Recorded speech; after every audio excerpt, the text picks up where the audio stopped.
Assalamualaikum warahmatullahi wabarakatuh. Perkenalkan, nama saya Sofia Febrianti dengan NPM 7212132444, berasal dari Fakultas Ekonomi dan Bisnis Prodi Manajemen. Baiklah, di video kali ini saya akan menjelaskan tentang resum materi MSDM tentang pelatihan dan pengembangan SDM. Pentingnya pengembangan SDM sendiri, yaitu di sini merupakan suatu usaha untuk meningkatkan kemampuan teknik, teoritis, konseptual, dan moral dari seorang karyawan berdasarkan atau sesuai dengan pekerjaan atau jabatannya melalui pendidikan dan pelatihan. Pendidikan di sini sendiri merupakan peningkatan pengetahuan secara umum dan pemahaman lingkungan secara menyeluruh. Yang kedua yaitu pelatihan, merupakan suatu bentuk usaha di mana kita meningkatkan pengetahuan dan keahlian seorang karyawan dalam mengerjakan suatu pekerjaan tertentu. Itulah yang dimaksud dengan pelatihan di sini. Tujuan pengembangan di sini sendiri terdiri dari yang pertama yaitu untuk meningkatkan produktivitas kerja, yang kedua yaitu untuk meningkatkan efisiensi, yang ketiga yaitu untuk mengurangi kerusakan, yang keempat yaitu untuk mengurangi terjadinya kecelakaan, yang kelima yaitu untuk meningkatkan pola pikir dan jiwa kepemimpinan karyawan, yang keenam yaitu untuk meningkatkan prestasi kerja karyawan yang akhirnya akan berimbas kepada balas jasa atau gaji, yang ketujuh yaitu untuk meningkatkan pelayanan, yang terakhir yaitu di sini untuk membuat karyawan lebih bertanggung jawab kepada pekerjaannya. Yang selanjutnya yaitu tentang skema pengembangan karyawan, yaitu pengembangan pengetahuan, yang mana pengembangan ini akan berlangsung pada proses selanjutnya yaitu pengembangan intelektual. Pengembangan ini dapat dilakukan dengan metode yang pertama sekolah, yang kedua ceramah, yang ketiga dengan program pengajaran. Skema pengembangan karyawan yang selanjutnya yaitu pengembangan keahlian, yang prosesnya bisa dilakukan dengan cara latihan atau praktek, yang metodenya bisa dilakukan dengan cara game, diskusi, role playing.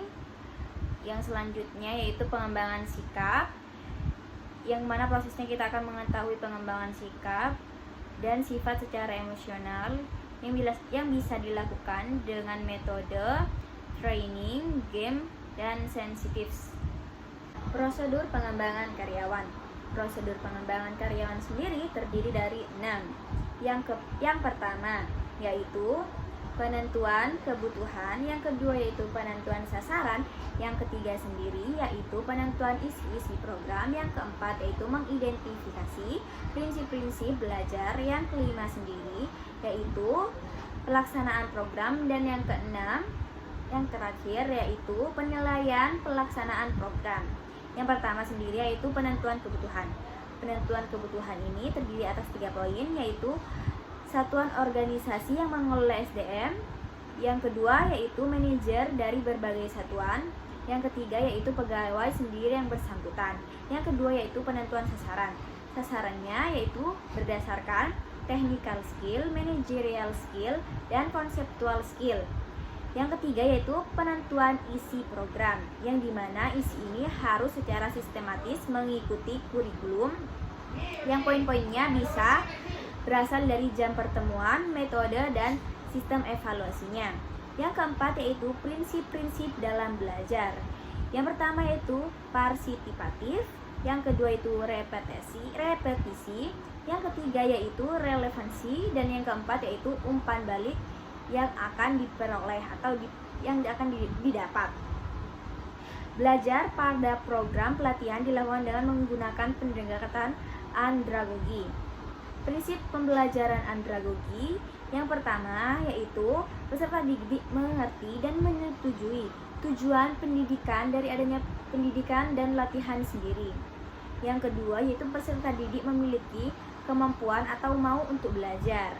Yang ketiga yaitu menciptakan situasi belajar yang nyaman dan tidak formal, yang artinya tidak kaku. Yang keempat yaitu penataan ruang sebagus dan semenyenangkan mungkin.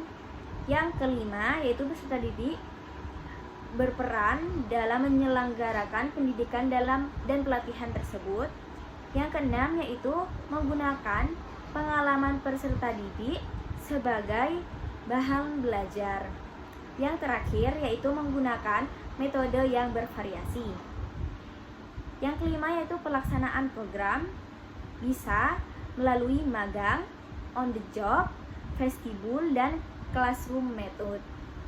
Yang terakhir yaitu penilaian pelaksanaan program. Yang pertama yaitu akan membuat prestasi kinerja karyawan meningkat. Yang kedua yaitu kedisiplinan karyawan yang juga akan meningkat. Yang ketiga absensi akan rendah. Yang keempat yaitu tingkat kerusakan pada produksi akan berkurang. Yang kelima yaitu tingkat kecelakaan juga rendah.